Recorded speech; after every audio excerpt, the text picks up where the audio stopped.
007 dan insya Allah nanti di bulan Agustus atau mungkin Oktober kita akan bentuk kepanitiaan juga di dalam pemilihan ketua RT 07 dan nanti bagaimana cara penjaringannya, bagaimana cara teknisnya untuk memilih ketua RT yang baru, karena ini adalah 5 tahun, lumayan juga ya. Nanti silakan yang akan mendapatkan amanah dari warga RT 07. Saya akan stop sampai di sini dulu ya.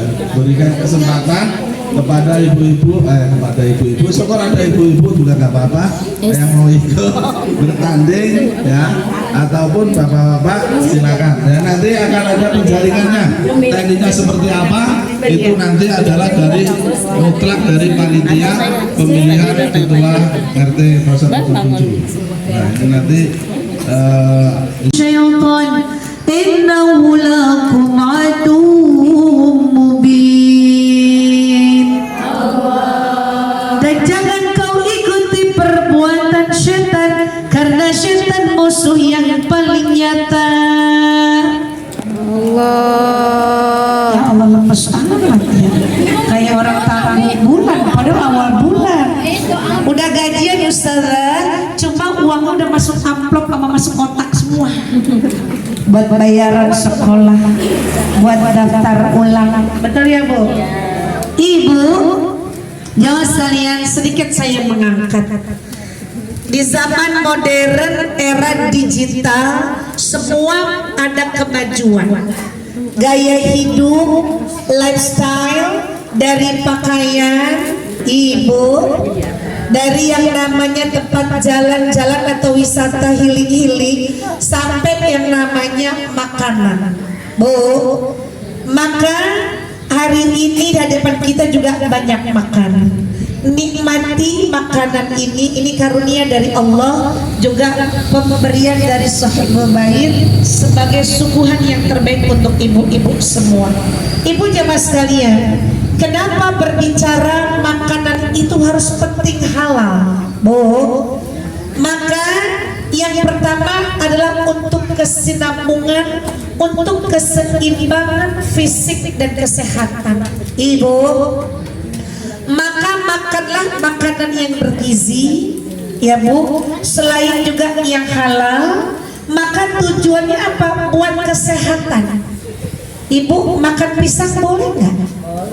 Anggur boleh? Boleh. Makan durian boleh? Kambing boleh? Perlu makan kambing, jangan dikit-dikit kambing disalahin melulu. Makan emping boleh? Tapi emping jangan disalahin gara-gara emping asam urat. Ya Bu, kenapa Ibu makan yang sehat? Untuk keseimbangan tubuh kita. Jangan mentang-mentang Ibu pengen diet, takut makan ini makan itu, akhirnya kurang gizi. Ada yang begitu? Nah, maka yang penting juga kesehatan. Ibu, yang kedua apa? Makanan halal untuk menunjukkan bukti kepatuhan kita kepada Allah Subhanahu wa Ta'ala. Bu, makanya disuruh makan makanan yang halal dan thayyib.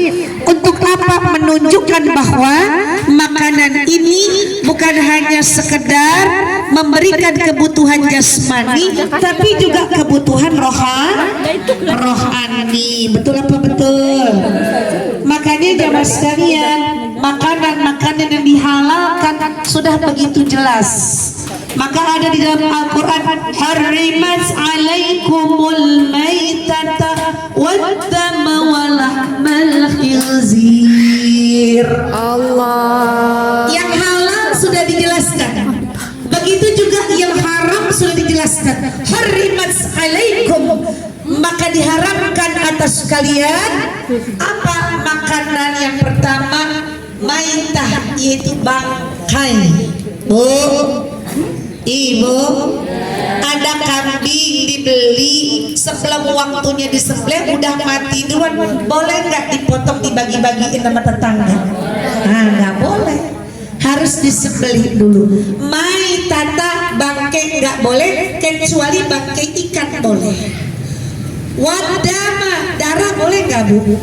Tidak boleh, haram. Parus tahu Bu? Darah yang dibekukan. Walahmal khinzir B1 B2 Bu. Yang diharapkan yang lain dan sebagainya, maka tentu berdampak negatif, berdampak bahaya kalau kita makan atau mendekatinya. Maka jamaah sekalian, maka sinkronisasi keseimbangan antara kesehatan dan juga ketundukan kita kepada Allah, maka yang dilarang jangan dilanggar. Betul Bu? Ibu, kenapa banyak kemarin virus? Kenapa banyak penyakit-penyakit bakteri bertebaran? Salah satunya kemarin kena virus corona kita di tahun 2019 karena banyaknya bakteri, virus di mana manusia saat itu sembarang makan. Ibu tahu kete? Opo kete? Kete kan kete. Tahu kete? Itu sebagian orang ada yang konsumsi kete Bu. Ada yang konsumsi itu Bu, maaf. Asu, you know asu? Opo asu? Guguk. Ini kan lagi rame nih Bu. Ya, banyaknya orang terkena penyakit rabies. Makanya asu harus diopo Bu? Divaksin, disuntik. Ya, makanya kemarin ada kasus, ada pemotongan asu buat dikonsumsi. Boleh Bu? Enggak boleh. Ibu tahu lagi ada binatang-binatang lain yang dikonsumsi. Ono kampret, tahu kampret Bu? Ono kalong tahu? Nah, makanan yang diharamkan itu memang dilarang. Tapi manusia Bu, zaman sekarang kan tahu toma? Rakus. Apa meneh mau dicoba? Ya Bu ya. Apa aja pengen dicoba gitu kan? Makanya Ibu ada slogan di TV apa tuh namanya? Pokoknya makan kuliner apa segala macam, yang makan pedes, makan pedes, makan yang banyak, makan yang serba big besar dan sebagainya. Ibu, itu merupakan mohon maaf sesuatu yang dilarang oleh agama. Kulu washrabu wala tusrifu. Allah. Kulu makan monggo kata Allah. Washrabu monggo silakan. Tapi jangan lupa wala tusrifu, jangan berlebihan. Segala sesuatu yang berlebihan akan berdampak negatif. Ibu dapat kambing, dapat sapi, sedikit-sedikit Bu diolahnya, syukur-syukur diolah buat makan, hadiah juga buat orang lain, gitu kan? Amin insyaallah. Jadi kenapa harus makan yang halal?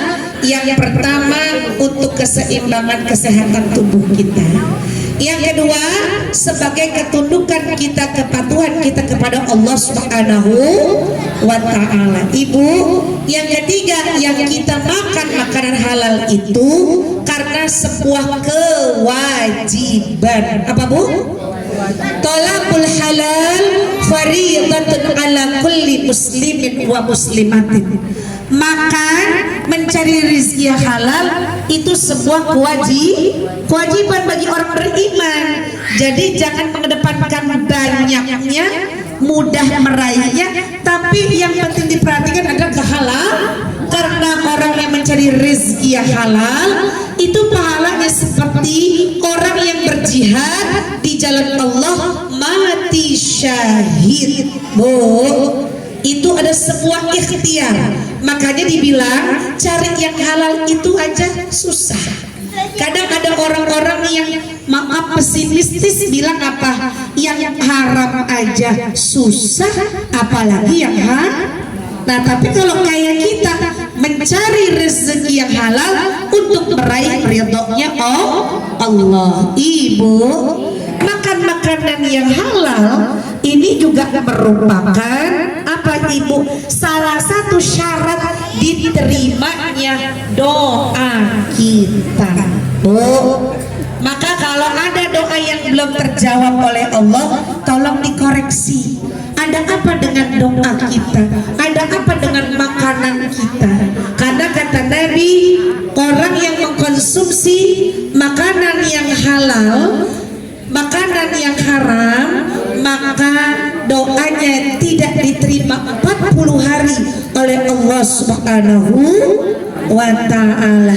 Ibu, apa sih maksudnya yang halal? Pertama cari, ya Bu ya, cara meraihnya. Ini contoh nih, ini lagi viral nih Ibu, lagi musim mangga ya. Di belakang rumah saya ada pohon mangga, tetangga kanan kiri depan ada yang buah mangganya mulai banyak dan mulai panen Bu.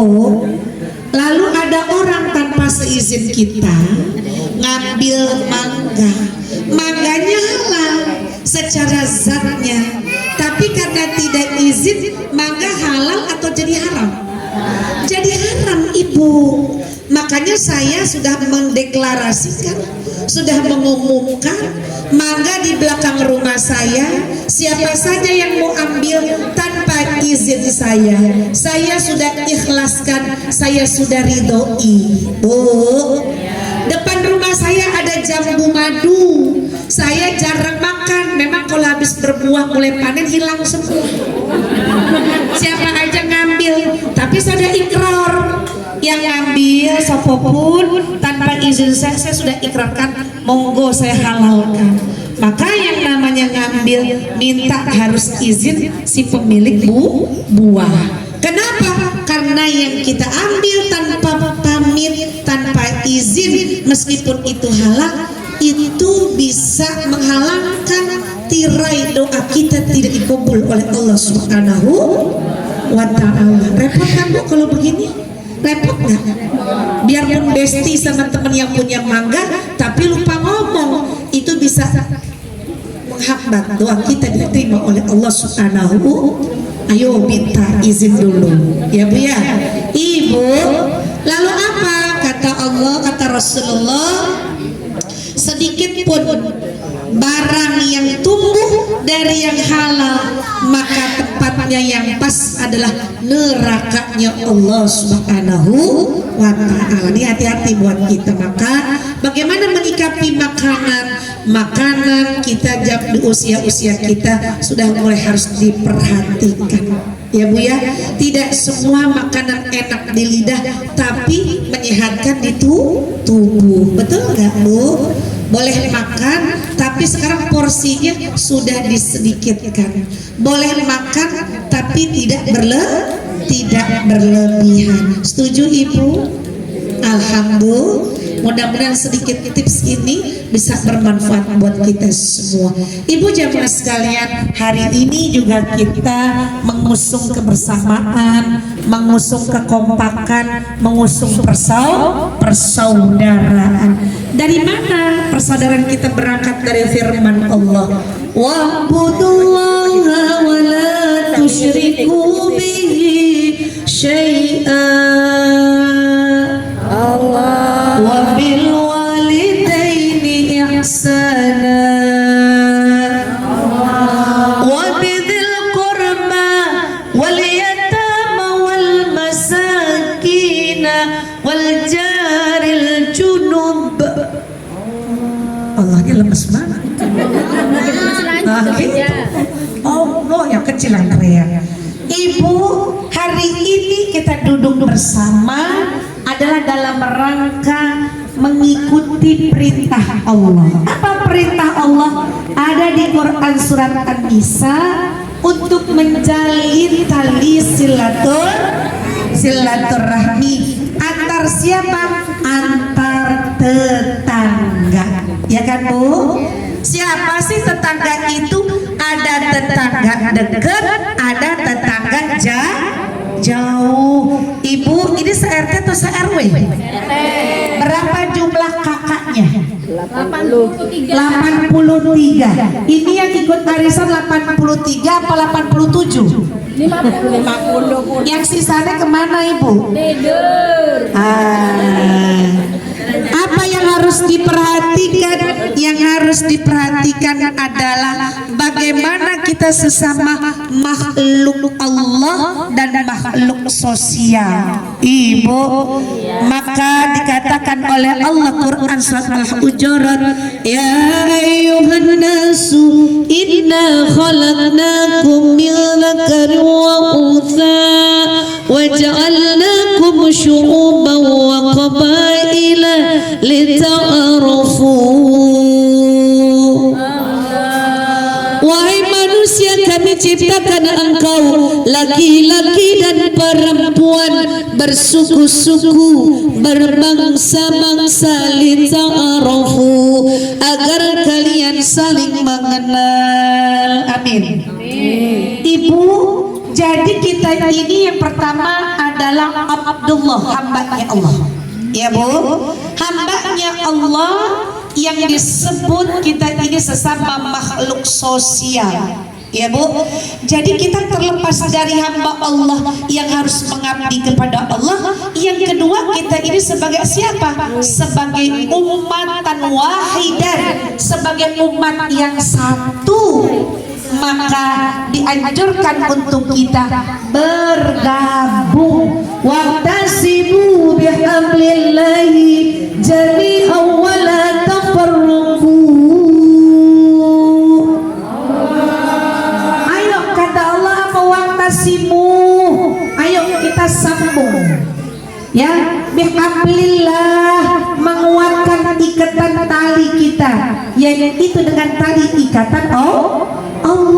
Ibu, maka hidup kita tidak cukup beribadah saja yang sifatnya vertikal menyembah kepada Allah, tapi juga yang kita pikirkan selain hablum minallah juga hablum minannas. Ibu, tetangga ada yang jauh, tetangga juga ada yang dekat, betul nggak Bu? Jauh dekat, maka itu kategori tetangga di dalam Al-Quran. Maka yang terdekat 40 depan, 40 belakang, 40 kanan kiri. Ibu, 160 orang itu disebut dengan tetangga terdekat kita. Maka ini mayoritas muslim ya Bu ya? Yang datang muslim apa ada non? Muslim. Alhamdulillah. Ibu, maka persaudaraan ini ada 3 kategori.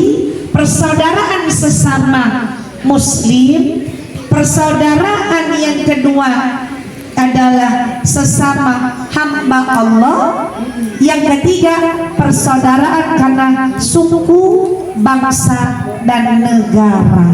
Ibu, maka ada apa? Di dalam hidup bersama-sama ada hak dan juga ada kewajiban. Ibu, kalau di samping rumah saya non muslim, sebelah kanan saya non muslim, sebelah kanan pas rumah saya. Bagaimana saya harus menyikapinya?